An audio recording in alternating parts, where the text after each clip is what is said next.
Maintenant, on va terminer le numéro 33 avec le 33C. Je pense que je vais enlever mon livre. OH, machin, machin, machin, machin, machin, truc, machin. Alors, a priori, peut-être que vous vous diriez, bon, qu'est-ce qu'il y a là-dessus? Je vois pas de résonance possible. Il faut se poser la question, où est-ce qu'il y a des électrons qui peuvent être délocalisés sur la molécule?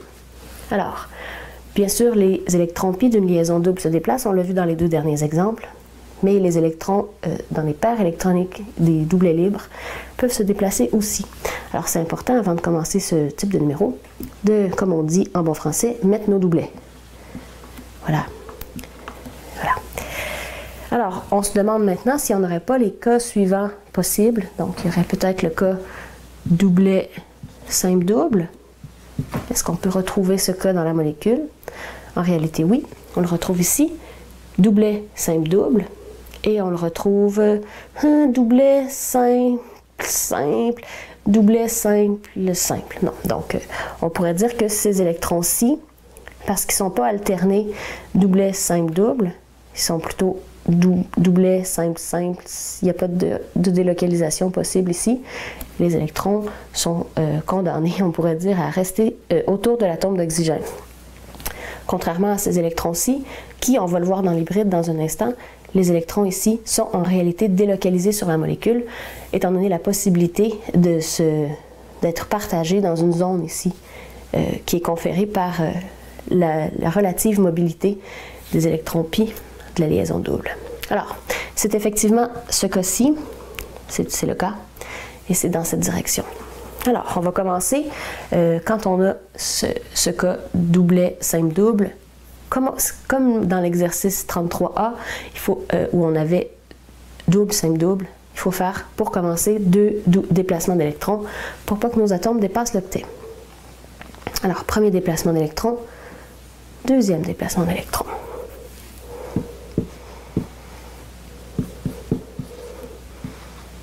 On déplace un doublet.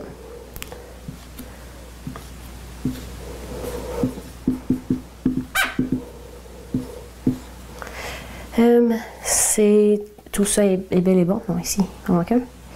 Voilà. Maintenant, je me pose la question, si j'ai déplacé des électrons dans une structure qui n'était pas chargée, ça devrait me laisser derrière des charges partielles. Alors, voyons voir. Ici, on a un atome d'oxygène qui, dans son entourage, a 1, 2, 3, 4, 5 électrons. Ah, il en manque un par rapport à sa valence de 6. Donc, il y a une charge formelle de plus 1. Ce carbone-ci, là, si vous ne le voyez pas en structure stylisée, vous pouvez à la limite vous dessiner la structure à côté en formule semi-développée, mais voyons, on est rendu assez loin dans le cours pour que vous sachiez que ici, bien sûr, il y avait un atome d'hydrogène. Alors, il y a toujours son atome d'hydrogène qui est sous-entendu dans la stylisée. Alors, si on compte les électrons qui appartiennent au carbone, 1 pour la liaison, 2 pour la liaison, 3 pour la liaison sous-entendue, 4, 5, ah ben voilà, c'est lui qui a une charge partielle négative. Oui, un carbone avec un doublet, généralement. C'est une charge partielle négative, charge formelle, pardon, excusez-moi, charge formelle négative. Voilà, donc où est-ce qu'on en est avec nos skis? Est-ce qu'il y avait autre chose qui se déplaçait sur cette molécule? D'autres électrons qui pourraient être délocalisés? Bon, on avait dit ceux-là ici ne pouvaient pas être délocalisés. Alors, on avait un peu réglé le cas de la structure de résonance 1. Maintenant, cette structure-ci, dans quelles circonstances est-ce qu'on se retrouve? Est-ce que ça nous aurait permis peut-être de déplacer ici? On a doublet, simple, simple, doublet. Non, c'est pas un cas, ça n'existe pas. Ensuite, on a quoi? On a doublet, simple, double. Ah oui, donc on aurait doublet, simple, double. C'est le même cas qu'ici. Mais si je le redéplace, comme ça. Si je renvoie mes électrons ici pour faire une liaison double, puis cette liaison double-là, si je la renvoie pour faire un doublet, bien sûr, ça va me redonner cette structure-ci. Donc, encore une fois, on a deux structures. La structure 1 et la structure 2. Ce sont les deux seules structures pour cette molécule, les deux seules structures de résonance. Voilà. Alors maintenant, l'hybride.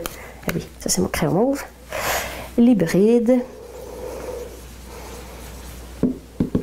Alors, tous mes atomes, toutes les liaisons simples. Ensuite, Les liaisons doubles, quand elles existent, il y en a une ici, il y en a une ici. Donc, c'est pas vraiment des liaisons doubles. Ça ici, c'est des liaisons qui sont avec des électrons pi délocalisés sur les deux liaisons. Ensuite, voilà, dans les hybrides de résonance, c'est important, on ne représente pas les doublets électroniques, donc on ne représente aucun doublet ici, voilà, donc pas de doublet. Et maintenant, les charges partielles. Bon, ici, on n'a pas de charge, ici, une charge positive. Donc, ça me fait une charge partielle positive sur cet oxygène. Et ici, on n'a pas de charge, et ici, on a une charge formelle négative. Donc, ça me fait une charge partielle négative sur ce carbone. Dernière partie de la question, quelle structure contribue le plus à l'hybride? Structure,